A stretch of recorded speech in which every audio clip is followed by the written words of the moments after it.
ರಾಮನಗರ ಜಿಲ್ಲಾಧಿಕಾರಿ ಕಚೇರಿ ಆವರಣ ರಾತ್ರಿ ರಣಾಂಗಣವಾಗಿತ್ತು. ಪಿಎಸ್ಐ ಅಮಾನತು ಮಾಡುವಂತೆ ಆಗ್ರಹಿಸಿ ವಕೀಲರು ಮಾಡುತ್ತಿದ್ದಂಥ ಪ್ರತಿಭಟನೆ ಮತ್ತಷ್ಟು ತೀವ್ರಗೊಂಡಿದೆ. ಲಾಯರ್ಗಳ ಹೋರಾಟಕ್ಕೆ ಕುಮಾರಸ್ವಾಮಿ, ಅಶೋಕ್ ಕೂಡ ಸಾಥ್ ಕೊಟ್ಟಿದ್ದಾರೆ.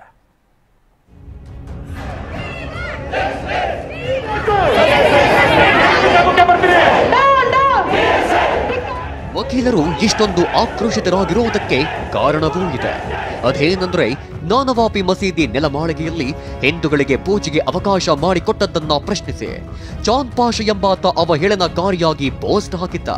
ಫೇಸ್ಬುಕ್ನಲ್ಲಿ ನ್ಯಾಯಾಧೀಶರ ಆದೇಶವನ್ನೇ ಪ್ರಶ್ನಿಸಿ ಅವಾಚ್ಯ ಪದ ಬಳಸಿ ಪೋಸ್ಟ್ ಹಾಕಿದವನು ಒಬ್ಬ ವಕೀಲ, ಜೊತೆಗೆ ಎಸ್ಡಿಪಿಐ ಕಾರ್ಯಕರ್ತ.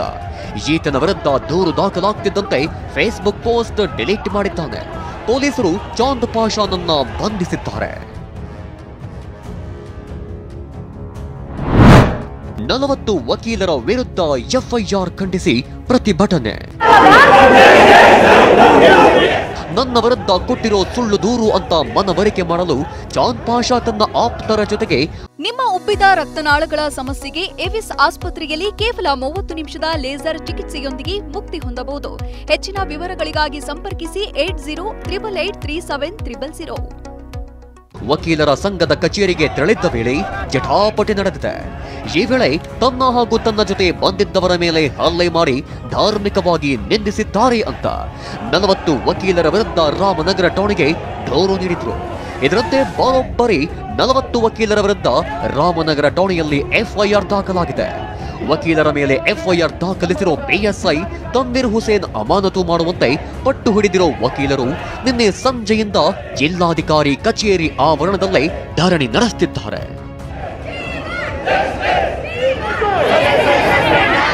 ಸ್ಥಳಕ್ಕೆ ಜಿಲ್ಲಾಧಿಕಾರಿ ಅವಿನಾಶ್ ಮೇನೇನ್, ರಾಜೇಂದ್ರನ್ ಹಾಗೂ ಪೊಲೀಸ್ ಅಧಿಕಾರಿಗಳಿಗೂ ವಕೀಲರು ದಿಗ್ಬಂಧನ ವಿಧಿಸಿದ್ರು.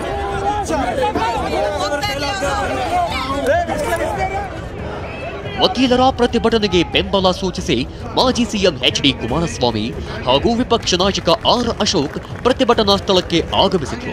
6ನೇ ತಾರೀಕು ವಕೀಲರ ಸಂಘಕ್ಕೆ ಯಾರೋ ಪ್ರಗತಿಪರರು ಹೋಗ್ಬಿಟ್ರಂತೆ ಕೇಳಕ್ಕೆ, ಮನವಿ ಮಾಡೋದಕ್ಕೆ. ಅಲ್ಲಿ ಯಾರೋ 8 ಜನ ಬಂದು ಅವ್ರ ಮೇಲೆ ಅಟ್ಯಾಕ್ ಮಾಡ್ಬಿಟ್ಟು ಹೊಟ್ಟೆ ಕುದ್ದಿರುತ್ತೆ, ಕಾಲು ಮುರಿದ್ರಂತೆ, ತಲೆ ಹೊಡೆದ್ರಂತೆ. ಯಾರಿಗೂ ಚಿಕಿತ್ಸೆ ಕೊಟ್ಟಿರೋದು ನೋಡಿಲ್ಲ.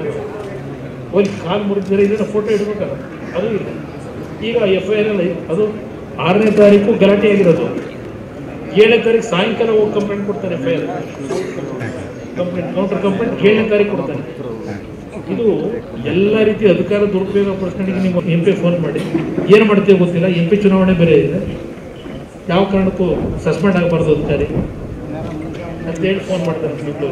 ನೋಡ್ಕೊತೀವಿ ಇದೇನು ಮಾಡ್ತಾರೆ ವಕೀಲರು, ಏನು ಸ್ಟ್ರೈಕ್ ಮಾಡಿ ಏನು ಮಾಡ್ತಾರೆ ನೋಡ್ತೀವಿ ಅಂತ.